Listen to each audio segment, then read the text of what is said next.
Good morning, guys. I am so excited. Good morning, beautiful people. Welcome back to my channel. You know what to do. Like, share, and subscribe. So, Iain left an amazing post under my video as it relates to gender roles.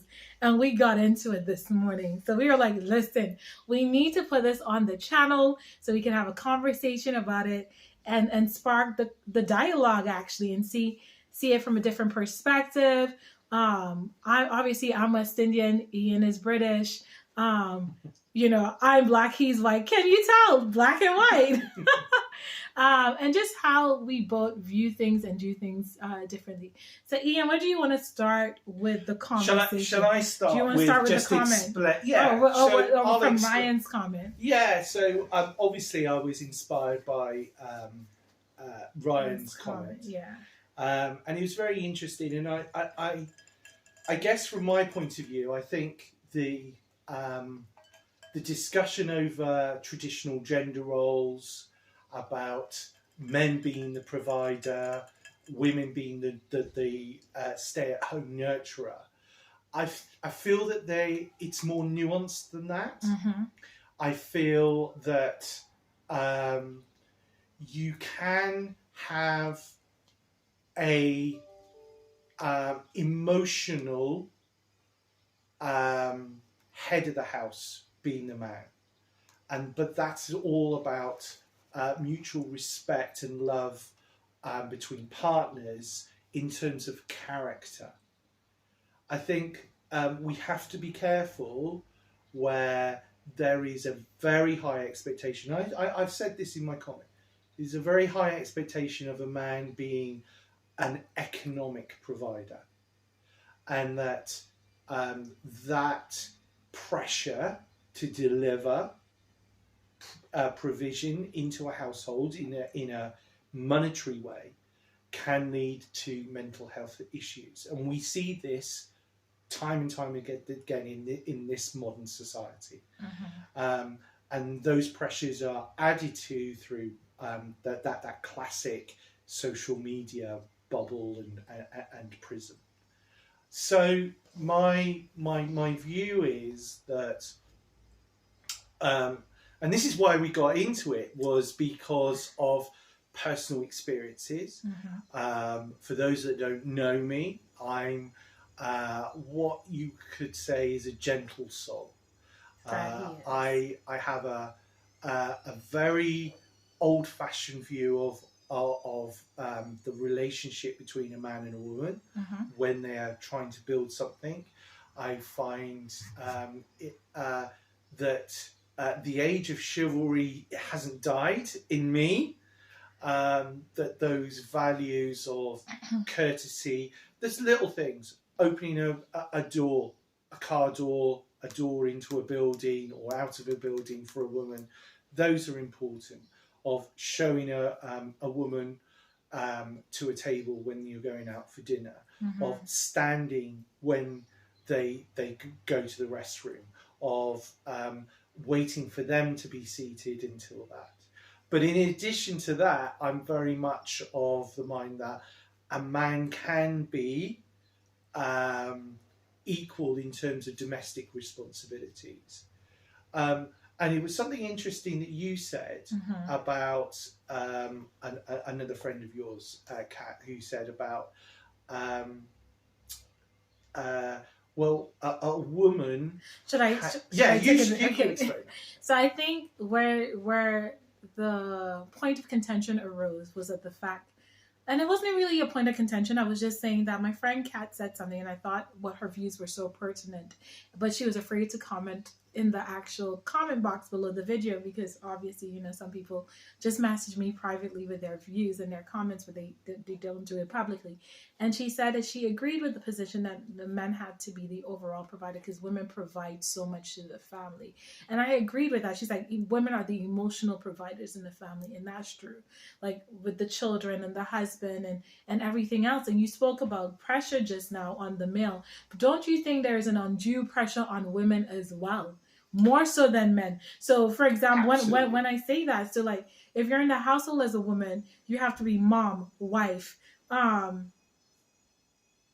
when we was talking about a porn star, whatever, everything to everyone all at once. And then there's a losing of yourself. So to expect a woman to manage the household, the kids, the this, the that, and everything else, and still expect her to be an equal contributor to the household, isn't that unfair? I absolutely agree with you on that. But there is also, and this is where I think gender roles is far more nuanced than having that absolute return to traditional gender roles, which I'll be completely honest, it fills me with absolute dread. That thought of the 1950s suburban man does a 9 till 5, the woman stays at home, looks after the house, cooks the food, looks after the kids, etc., etc. Because that was a very much a view that Trump and his supporters wanted to return to. Well, And you hear that. So I just wanted to park that for on one side, and and that's what I'm trying to say, that this discussion is far more nuanced than having that black and white, so to speak, view of gender roles. And I think it's also very cultural. And that was the conversation that we were having as well. So we like Gabe and Anna. Shout out to Gabe and Anna. It's some of the YouTubers that we follow. And so I was telling him, and this is what really sparked the whole conversation. He was just like, women can't have it both. You can't want a man that's an alpha and yet a man that's sensitive all at the same time. And I said, but the human experience of the human being is oxymoronic. We're sinners and saints all at the same time.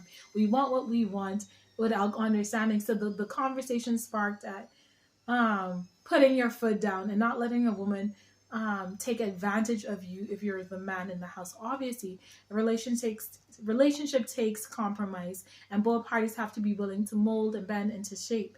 But you don't want it to a point where a woman feels that she can just completely walk over you and vice versa. That is where our conversation really got heated, because I don't know how much I could share. No, you can share. So I just want to interject, because this is the reason why it got heated was because I find that the view that and this is where I get frustrated, because based on my personal experience. So the comment that I made was, a woman will not respect a man that she can walk over. Or something like that. What did I say? I think it actually got to the point of where you said, I don't think I could respect you if we were in a romantic relationship. I didn't say me. I didn't say me. Okay, all right. Or a woman. You don't think that, and this was... We were looking at your relationships objectively. So we were looking at Ian's relationships objectively. I'm not going to go into detail. But, there are one or two of his exes that I have no time for at all. And I felt as if they manipulated and they took advantage of him. And I'm super protective of him, because he's my person. Do you know what I mean? He's one of my closest friends, and I love him to bits. And I said to him, you need to learn to put your foot down and let them know A, B, C, D, and E. And he's like, what do you mean? And that's where the conversation came in. And then we looked at Ryan and we looked at Gabe as examples. So because Ryan is like, he is adaptive, he'll cook, he'll clean, he'll do whatever, and he'll be supportive. But you will know that he's the head of his household, period.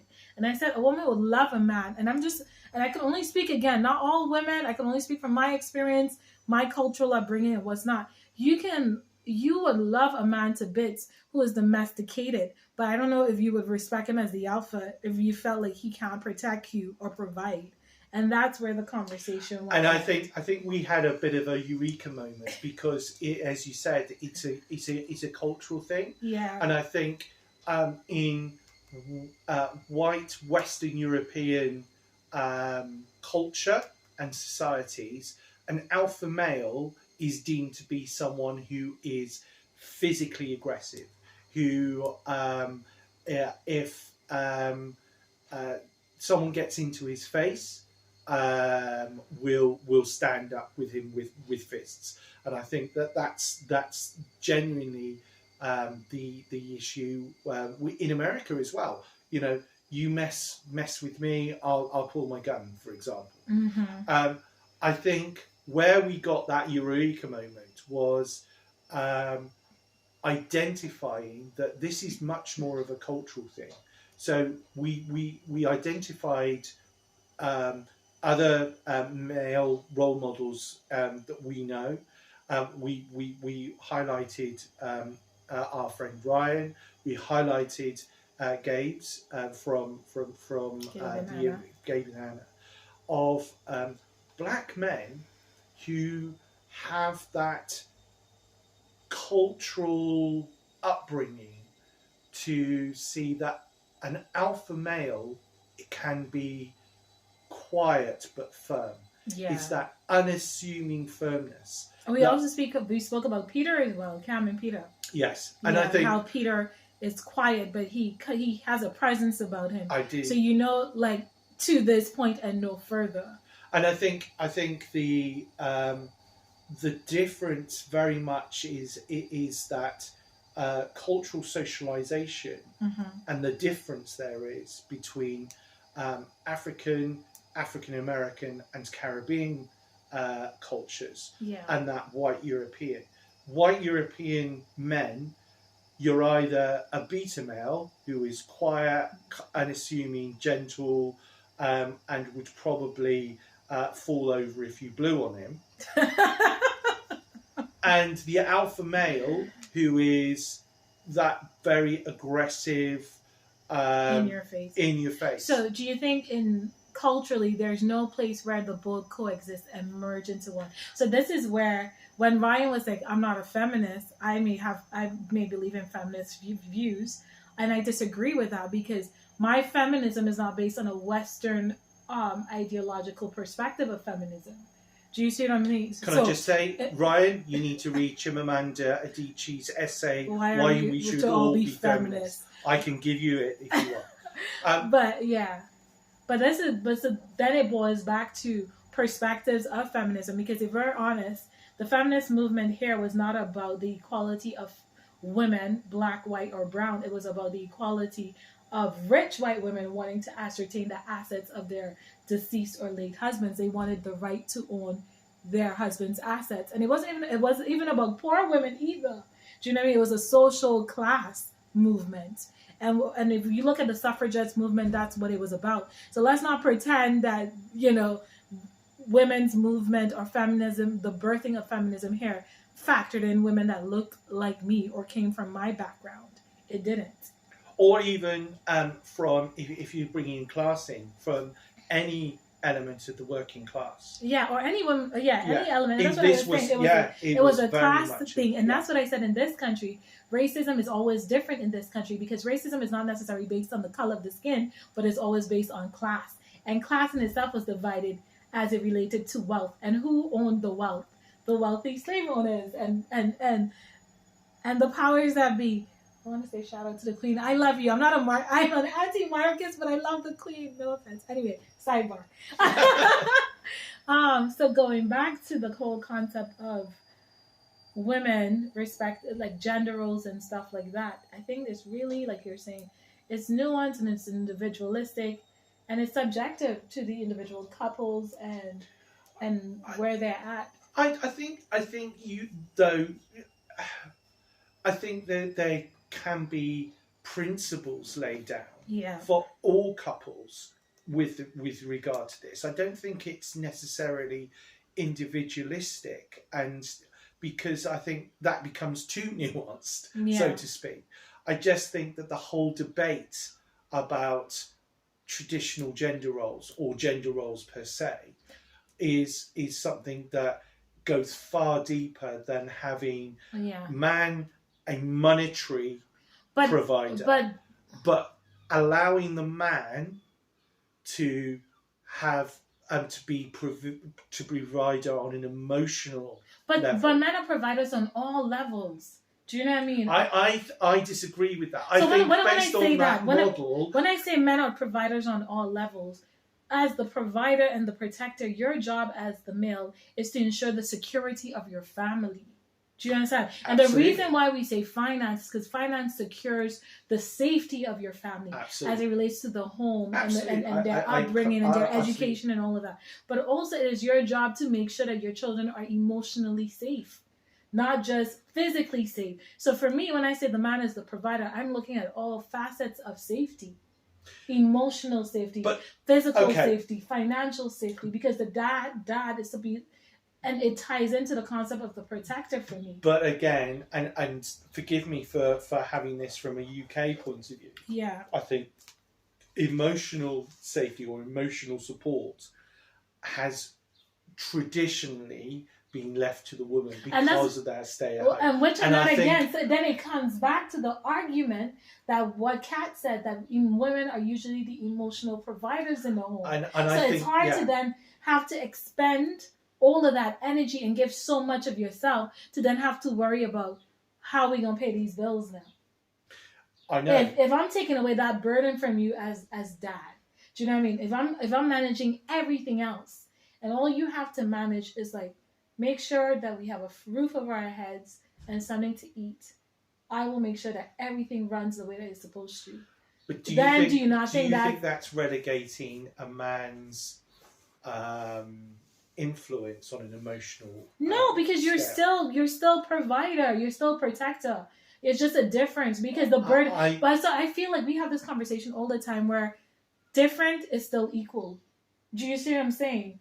So everybody does what they're supposed to do. They're different, but they're still equal.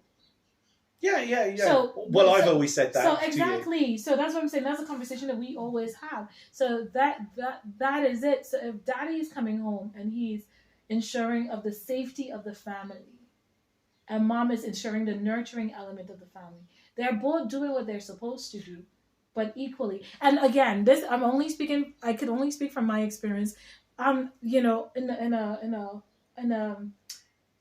any other home structure or family structures, I'm sure that works, but I have not experienced that. So I can't speak on any other family or nuclear structure, but then the ones that we're speaking about, which consists of a mom and a dad.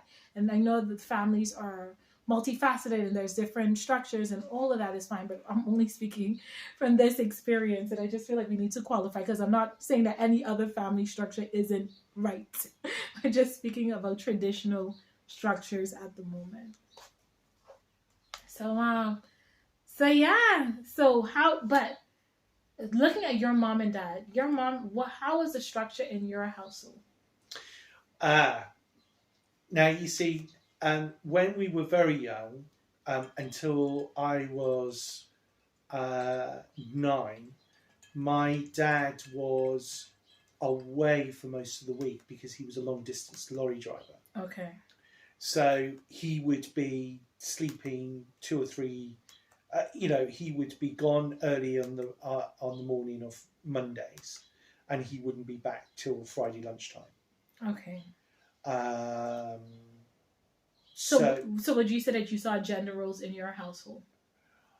No, because my mum was also out working, but she would work around the school hours. Yeah, but there's still traditional gender roles. If your dad isn't there, then everything else, the management and the gender. I guess. Do you know what I mean? And she adapted her career and her life to facilitate the family. Yeah. And that's the reality as women, whether we choose to acknowledge it or not. If you have children, you are going to adapt what you need to do to ensure that your children are taken care of, thereby allowing your husband to go out and do what he needs to do. So because children means somebody has to take a step back. But more often than not, the women are the ones to do that. But on the other hand, you've got to remember that was 45 years ago. But it's still relevant today. And even in the fields of law, I won't call any names, but I have a colleague who's an amazing legal mind, brilliant. And obviously, they decided to have a family. It's a decision that a family makes. But you can't decide to have children and have somebody else raise your children. But that's the reality. So now she's reduced her hours, or she's not working full time, and she's not going to be able to maybe necessarily progress how she wants to, because now she's decided, okay, for these next couple of years, I'm going to have to take a step back so I can raise these children. And that's the reality, and no one wants to acknowledge that. That is the very real reality. women always have to take a step back when it comes to their careers, when they decide, okay, they're going to have a children. We say we're going to have a baby, but then most of the workload and everything will fall back. So if a woman has to fall back nonetheless, and she's not going to be earning what she was capable of earning before, because she has to take reduced hours to take care of these children. Because if you're paying for childcare, you're probably spending more money out than one of the parents deciding, I'm going to reduce my hours or just stay home and take care of these children.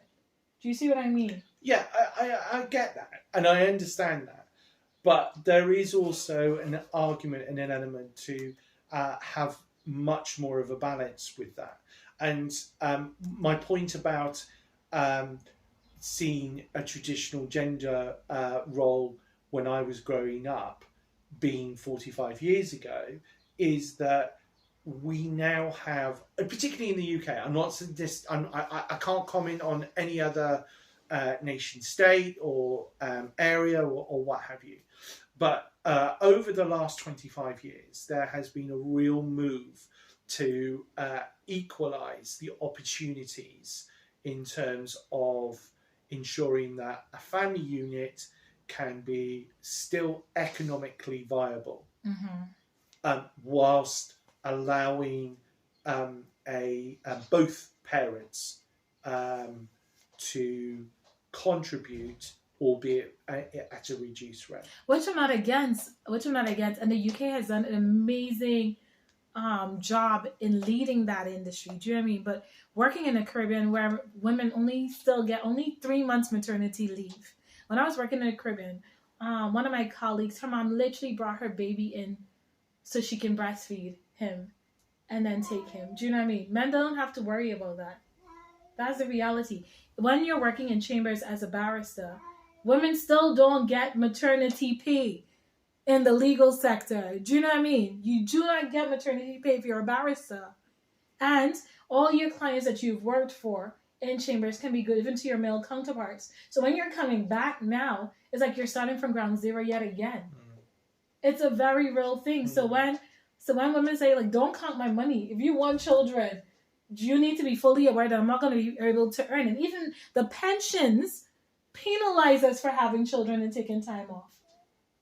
Do you know what I mean? Because you then have to pay catch up, and your pension contribution is not like, okay, well, you've had children, you're adding to the nation, continue to do so. So it's like, it's a huge sacrifice on that of a woman. And then, so it's just like, if we're going through, and not only just emotionally, but physically, to give birth is like dying to oneself. So you literally have to go through the process. No one tells you about during, how difficult it could be, actual labor, and the healing process after that. So you have to deal with all of this thing. Your body might take a whole year to feel normal, if within a year at all. And then you're asking me to do what? Contribute to what? But so this is where I'm saying, if we had a clear, I think there is a benefit, and I'm not saying that we revert 100% back to clear, like to exactly how things were, but I do see the benefits and the functionality of having gender roles. But if you have a society or a state that allows equal opportunity to couples, do you then agree that you can have a conversation within that relationship to be more equal, and to have a blurring of the boundaries or the lines between gender roles? Oh, definitely. Do you know what I mean? But there is still, it's always going to still be an imbalance, because when we were having that conversation, I think gender roles for me is a biological conversation as well. So when we had the conversation about, oh, well, this is not hunter-gatherer times, but to some extent it is, because we never move too far away from our primal instincts. So you dated someone that was able to go out and hunt and kill because they will bring food back and you could sustain life. You're going to date someone who's able to earn, because he'll come back and put food on the table and sustain life. It boils down to feeling, I don't want my man to hide behind me. I want to know that he will go in the front and take care. And biology dictates, just by biology, the fact that you were born male, you are stronger than I am. Your natural disposition is stronger than I am. And because I am born female, I am the source or the meal for a child. Do you know what I mean? Unless you're having difficulties or wills not, but naturally you would breastfeed that child. So biology dictates is not going to be equal. It will never be equal. It will just be different, but equal. Okay, all right. So this leads me on to my final controversial point. Okay. Okay, and I'm conscious of time, so I'm sure that we need. We're gonna wrap up in like. But this is my and this is where I really got heated earlier before we went on camera. Women can have that role for men. All right. What role? The whole thing that you explained there. Yeah. About being the provider, the protector, what people would describe as an alpha male. Yeah. Okay. But women, I plead this. Okay. Now I'm pleading this on camera. Okay. You can have that. I can tell where you're coming. But don't go then complaining on social media that men cannot understand you, they're not caring, they're not kind, they're not being thoughtful. You cannot have this dichotomy. You cannot have a man being all things to what you want. So if you want a man who is kind, calm, attentive, cooks, will help out with the domestic chores, cleans the bathroom, leave the toilet seat down, all that. That's a big one. That's a big one. I know. That's a big one. I know. I've been trained well. But if you want the alpha male role model, okay, you can't come to me, because in my book that is the height of hypocrisy. Well, let me just add to that, and then we're gonna wrap this up. I don't necessarily agree with that. I think there's a duality in all of us: sinner, saint, right, wrong, whatever. I think there's a balance to be had in all things. But if my man is a provider, I'm not gonna expect him to come home and do the house chores Monday to Friday if he's out earning Monday to Friday. I don't expect that. If he wants to help out on a Saturday or Sunday, I would say, okay, that's great. All things being balanced but equal. Do you see what I'm saying? I think, like we've demonstrated with Gabe or Ryan, I think they will be willing to do all of those things, but then there is a presence about it. Do you know what I mean? They will go out and earn and do what needs to be done. And Peter as well, go out and earn and to make sure that their family are taken care of. So you then, and still contribute and help in other ways. But then that's not the expectation for them to do those things within the household. It will be nice if they did, and it will be great if they helped out like once within the week. But I can't expect a man that goes out and work every single day to come home to have to cook his own meal and clean his own house. I don't agree with that, ladies. So that's where I'm going to say to my ladies.